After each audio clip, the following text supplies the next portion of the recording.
Today we're gonna make my version of breakfast casserole for probably 40 or 50 people.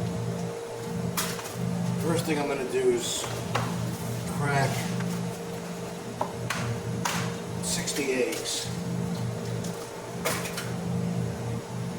Of course, when you get the shells in here, it's really difficult, so you gotta be careful and not crack on the side of the bowl you're putting it in.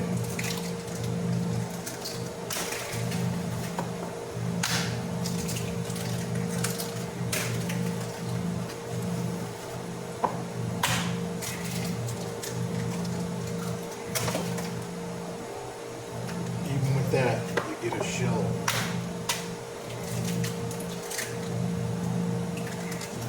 See that?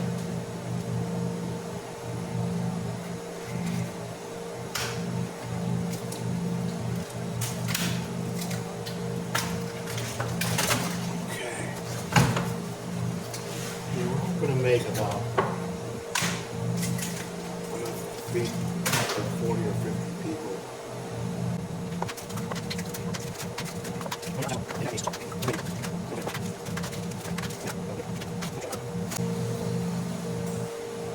And we're going to add a little milk.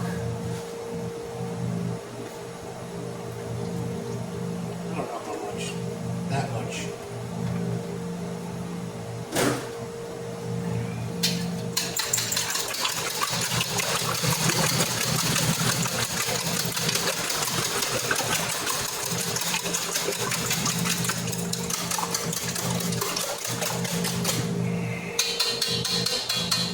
Okay, that's the base ingredients. Next we're gonna dice up this bread, probably take a lot of the crust off, and put the bread in there. Okay, we're gonna pause here for a minute. Okay, I've decided to take some of the crust off, not all. The bottom, that's pretty thick. We'll take the bottom crust off. We'll take some of the top crust off. Then we're just gonna dice this sourdough bread into little chunks, and that's going to go into the egg mixture. Okay, probably one whole loaf of sourdough bread. Okay, well, one loaf of sourdough bread was too much, so basically we're doing like 3/4 of a loaf. We're not putting that in. Now I have some fully cooked bacon here, which means I don't have to cook it. So all I'm going to do is dice this up and add this to the mixture. We're almost done, except for the seasoning. So I like it kind of small. You don't want giant chunks of bacon. It's more like minced almost. Get that in there. I might do a green bell pepper just to give it a little color. Make it look pretty.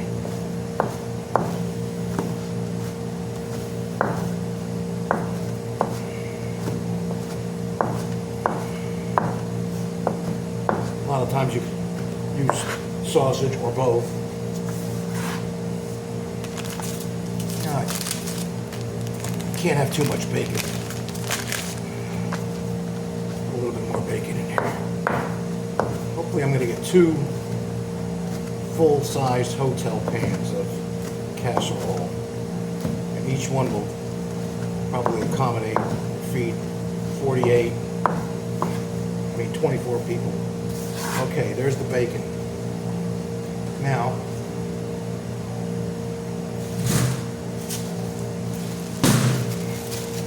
cheddar cheese here, shredded cheddar jack, but it's frozen, so we may have to wait for a while for this to thaw out before we add it to our mixture, because it's not going to blend in. I should have taken this out of the freezer yesterday, so we're just going to hold off on that.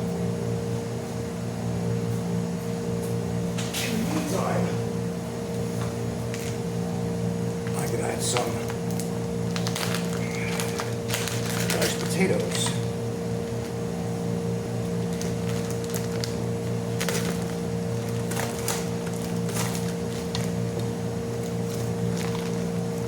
Not much.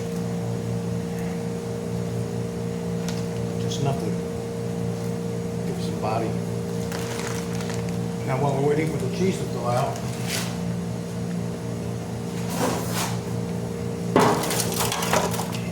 I'll see if I have a pepper.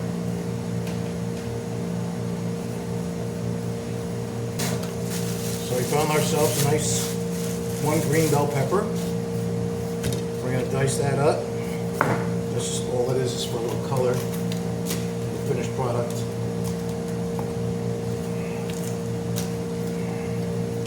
I like to get a lot of that white membrane out of there.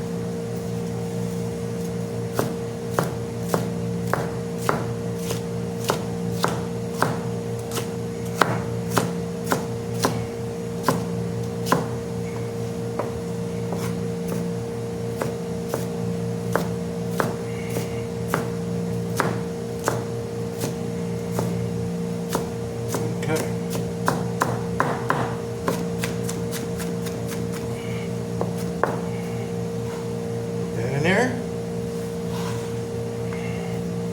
Maybe a little onion.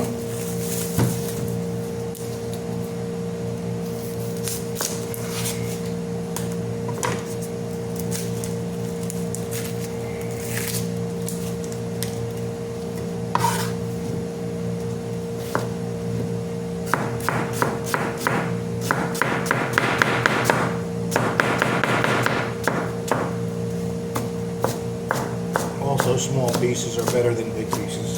Nobody wants a giant piece of onion while they're eating their breakfast. So I'll cut this.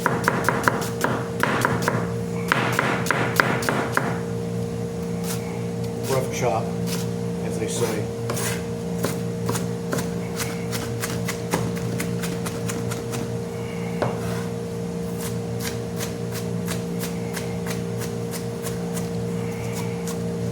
Okay. Pretty good. It's kind of a lot, but that's all right. Now, of course, we need a little bit of salt, kosher salt, and a little black pepper, carefully measured. Everything else off the board. I wish this cheese was thawed out because I'd be done by now.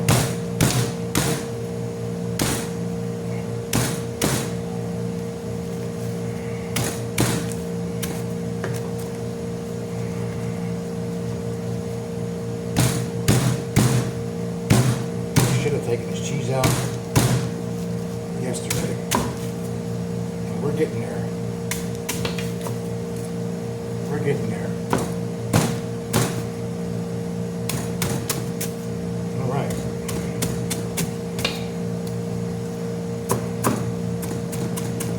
Break it up pretty good now.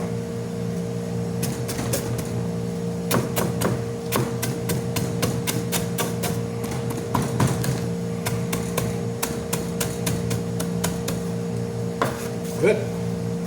It's breaking up. We're just going to let it thaw out here for a few more minutes before we add it to our mixture. We definitely want it all broken up before we add it to the mixture. All right, put me on pause. Okay, cheese is pretty much thawed out. Every time I make a mixture of like eggs and milk, I always use a little nutmeg for flavor. It's almost like a quiche kind of situation. We're going to add the cheese.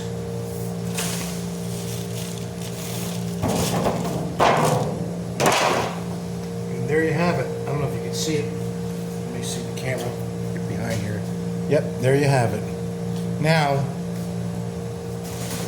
we're not going to whisk it. We're just going to fold it together. The eggs, and the milk, and the cheese, the bacon, salt, pepper, green bell pepper, onion. See that? Now this is going to make a nice, almost like a crustless quiche situation. And what's nice about this is, rather than putting out scrambled eggs, which will turn green and dry out in the steam table for service after a half an hour or so, this will stay fine. This will stay fine. the key things you should do also is once you have it mixed well and have it in your pans that you're ready to bake it in, you should let it kind of reach room temperature before you put it in the oven. It'll just bake better that way. Trying to bring it up from ice cold eggs and milk, 40 degrees. It's better to let it reach almost like room temperature. The same with steaks. They cook better if they're at room temperature. Okay, I think we're done with the folding part. This should make me two nice casseroles. Okay, we'll be back once we pour these in the pans.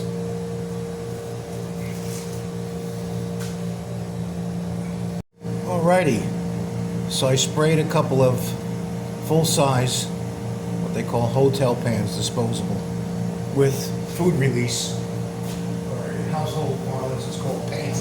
I use Vaseline. So I'm going to transfer the mixture into my pans now.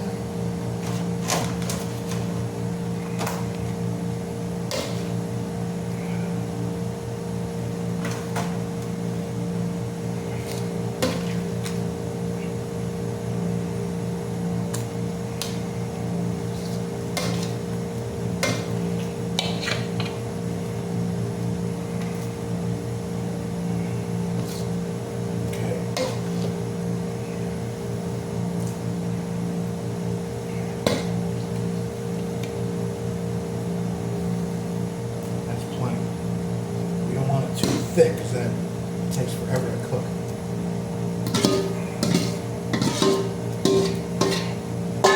All right.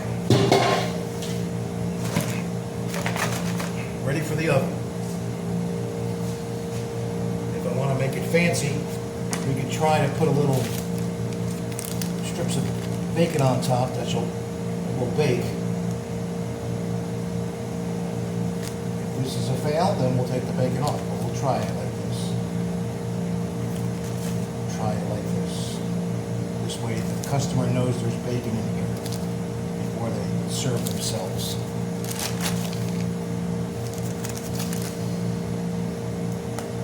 Hopefully it won't burn, but I'm going to keep it low.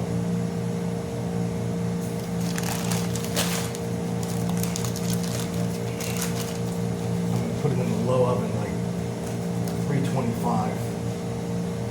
Hopefully in an hour it should be done. Let's put on some more of this cooked bacon. Okay.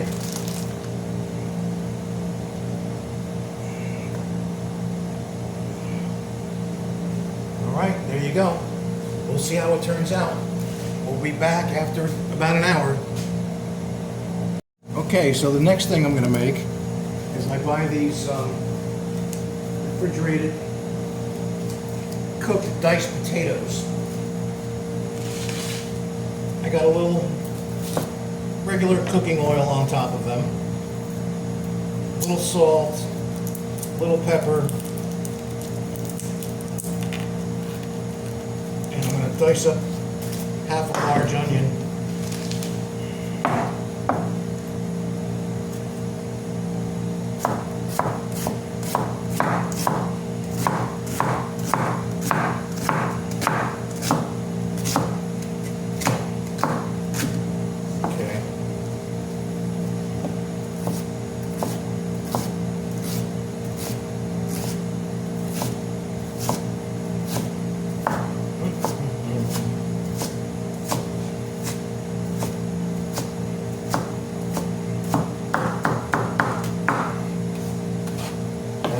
Potatoes.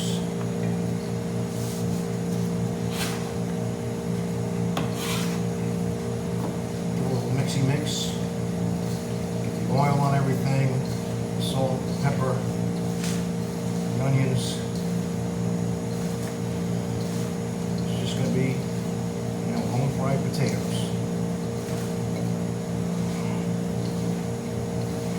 Hopefully that's enough. If not, it's going to have to be enough. So I'm not making any run out of.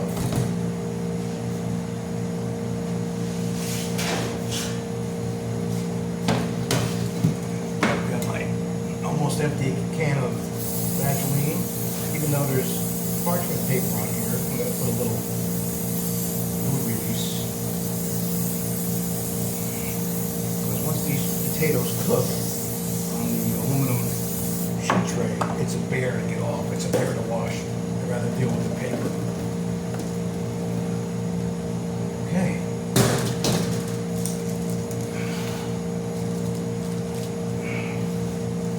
Kind of even that out as best you can. Staying on the paper. Okay. There's our hash browns. Our home fries. Let's get the two mixed up. Okay. Straighten me up.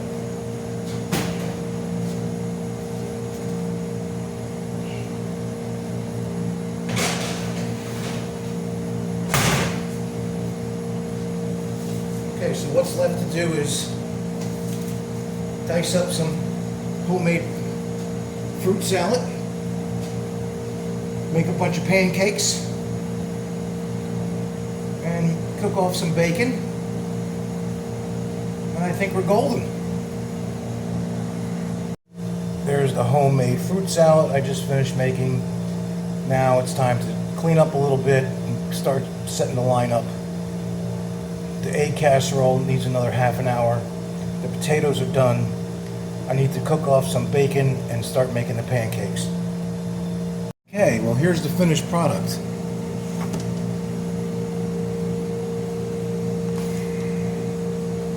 I think that's going to be a hit. Here's what the students will have when they wake up on their slope day. Assorted freshly baked Danish, assorted donuts. I'm going to go look at the hot food that I prepared.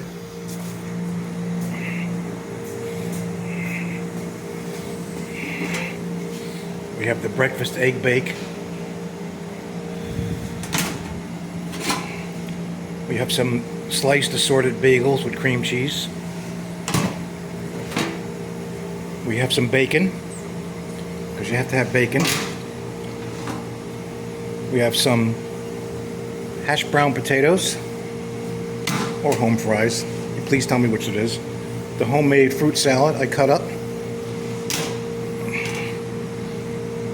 And some pancakes. Here's the fixings for the pancakes and the bagels. And I think I'm done for breakfast. See you for lunch. Thank you for watching, and thank you to all my subscribers.